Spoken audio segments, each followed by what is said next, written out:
أهلا وسهلا فالقلوب ترحب أنتم لنا نعم الرجا والمطلب عزت بكم هذه الديار وأرضها أخشاؤها فيها عليها تذهب أحييكم تحية إسلامية تحية المباركة تحية الأهل الجنان وتحية بها السلام.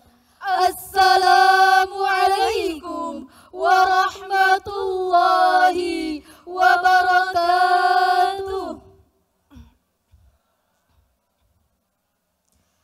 Hamdan wa syukran lillah amma ba'du.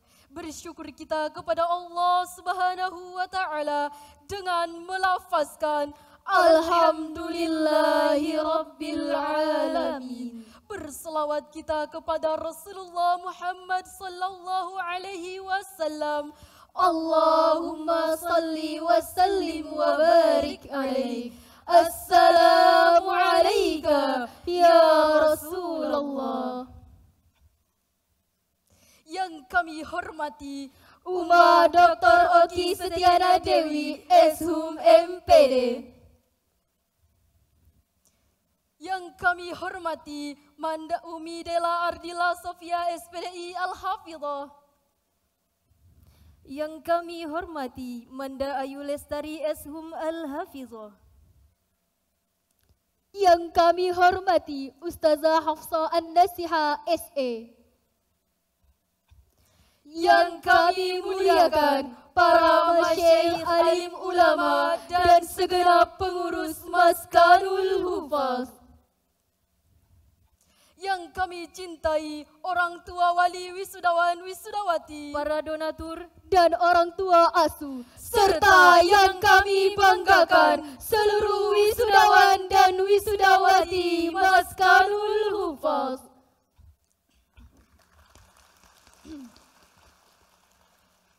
Hadirin wal hadrat rahimakumullah, sejarah telah membuktikan bahwa dahulu Al-Quran pernah melakukan perubahan-perubahan fundamental terhadap peradaban manusia yang tiada tara. Al-Quran mula-mula menjumpai bangsa Arab sebagai penyembah berhala, pemuja batu dan pemuji kayu. Pada masa itu, bangsa Arab sering membanggakan dirinya karena kebodohannya berubah menjadi bangsa yang cinta ilmu pengetahuan. Mereka disulap dengan tongkat wasiat Al-Quran karena di dalamnya terdapat sumber ilmu pengetahuan yang membangun peradaban manusia dari tingkat yang paling rendah ke tingkat peradaban yang paling tinggi. Hadirin calon penghuni syurga, seiring salam ta'zim, izinkanlah kami menyampaikan syarahan Quran dengan judul Gemilang Peradaban dengan Cahaya Al-Quran. Seperti firman Allah di dalam Al-Quran, surah Yunus ayat 57 yang berbunyi, A'udzu billahi minasy syaithanir rajim. Bismillahirrahmanirrahim.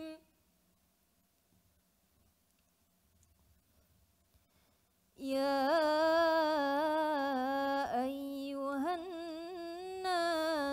قد جاءتكم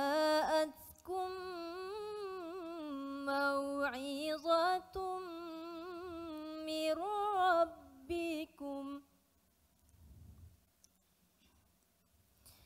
وشفاء لما في الصدور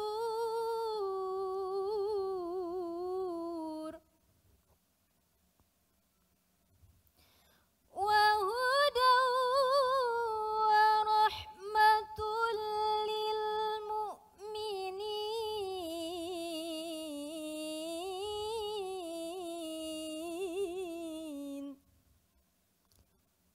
Aku berlindung kepada Allah dari godaan syaitan yang terkutuk. Dengan menyebut nama Allah yang Maha Pengasih, Maha Penyayang. Hai manusia, sesungguhnya telah datang kepadamu pelajaran dari Tuhanmu dan penyembuh bagi penyakit-penyakit yang ada dalam dada dan petunjuk serta rahmat bagi orang-orang yang beriman. Hadirin calon penghuni syurga, ayat tersebut termasuk ke dalam ilmu balaghah yang berarti kalamun khabari au ingkari yang menginformasikan sekaligus menegaskan bahwa telah datang kepada manusia Al-Quran yang memberikan petunjuk kepada jalan yang lurus dan mengeluarkan manusia dari kesesatan. Lalu apakah fungsi dan peran Al-Quran itu dalam merancang bangun peradaban manusia? Berkaitan dengan hal tersebut, Imam Ali Asy-Syabuni dalam Safatut Tafsirnya menegaskan bahwa ada 4 fungsi diturunkannya Al-Quran. Yang pertama, Al-Quran berfungsi sebagai pelajaran dari Tuhan yang Maha Mengajar. Berkaitan dengan hal tersebut, Imam Al-Ghazali dalam Jawahir Al-Quran menegaskan bahwa seluruh cabang ilmu pengetahuan, baik yang datang terdahulu maupun kemudian, baik yang telah diketahui maupun yang belum diketahui, semuanya bersumber dari Al-Quran. Hadirin calon penghuni syurga, yang kedua, Al-Quran berfungsi sebagai obat penyakit batin seperti penyakit syirik, ragu, dan bodoh. Kenapa Al-Quran berfungsi sebagai obat penyakit batin dan bukan penyakit zahir? jawabannya hadirin, penyakit zahir memang berbahaya jika tidak diobati. Tetapi jauh lebih berbahaya jika kita memiliki penyakit batin namun tidak diobati. Betul hadirin. Pantas kalau Abu Farida Muhammad Ijad dalam bukunya Aliz Nafsaka bil Quran menegaskan bahwa Al-Quran adalah obat yang paling sempurna bagi segala penyakit, baik penyakit zahir maupun batin. Hadirin calon penghuni syurga, yang ketiga, Al-Quran berfungsi sebagai petunjuk bagi manusia. Al-Quran diturunkan oleh Allah Subhanahu wa Ta'ala untuk memberikan petunjuk kepada manusia, membimbing dan membawanya kepada keselamatan baik di dunia maupun di akhirat. Oleh karena itu, kalau manusia sudah mampu memahami isi Al-Quran, menjadikan petunjuk kehidupan dan mengamalkannya dalam hidup keseharian, maka perilakunya dipastikan tidak bertentangan dengan ajaran Tuhan dan berselisih dengan tuntunan agama, siapapun dia dan apapun profesinya. Hadirin calon penghuni syurga, yang keempat, Al-Quran berfungsi sebagai rahmat bagi insan dan beriman.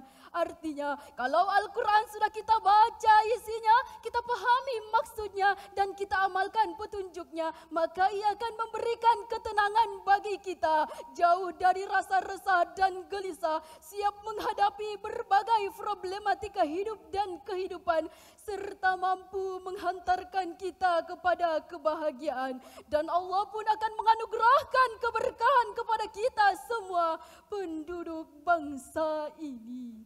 Sebagaimana firman Allah di dalam Al-Quran, surah Al-A'raf ayat 96 yang berbunyi, walau anna ahlal qura amanu wattaqaw lafatahna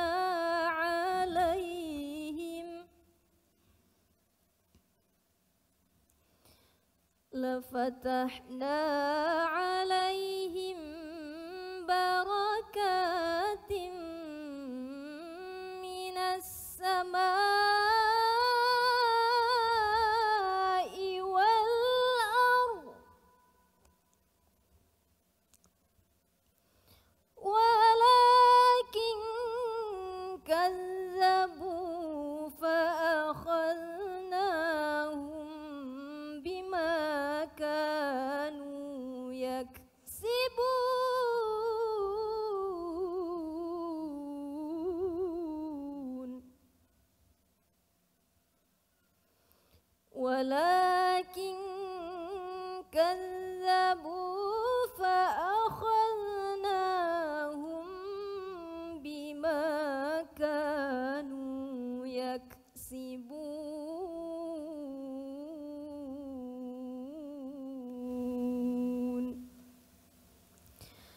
Sadaqallahul azim.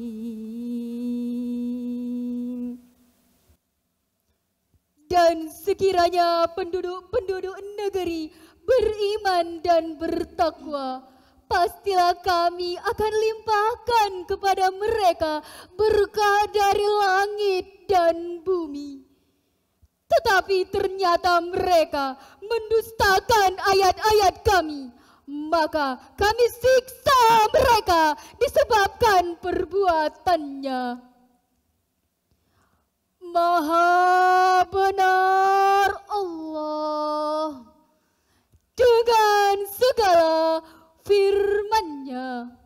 Hadirin calon penghuni surga, dengan demikian dapat kita simpulkan bahwa Al-Quran adalah firman Allah Subhanahu wa Ta'ala yang berfungsi sebagai Pelajaran, obat, petunjuk, dan rahmat, serta peradaban yang akan mengantarkan kita kepada kebahagiaan baik di dunia terlebih lagi di akhirat. Oleh karena itu, kewajiban saya, saudara kita semua dan seluruh bangsa Indonesia melaksanakan apa-apa yang telah digariskan oleh Al-Quran agar peradaban manusia di Indonesia dapat berjaya kembali di masa sekarang maupun yang akan datang. Oleh karena itu, mari kita baca Al-Quran, kita pahami maksudnya dan kita amalkan petunjuknya. Karena sesungguhnya Al-Quran adalah hidangan Allah, tali Allah, cahaya benderang dan obat mujarab, serta penjagaan bagi yang berpegang teguh kepadanya dan keselamatan bagi yang mengikutinya. Sehingga dengan cara ini kita mampu menciptakan peradaban yang gemilang dengan cahaya Al-Quran. Demikianlah syarahan yang dapat kami sampaikan. Mudah-mudahan dapat bermanfaat bagi kita semua. Undur ma qala wa la tanzur man qala. Ihdinas siratal mustaqim. Wassalamu alaikum warahmatullahi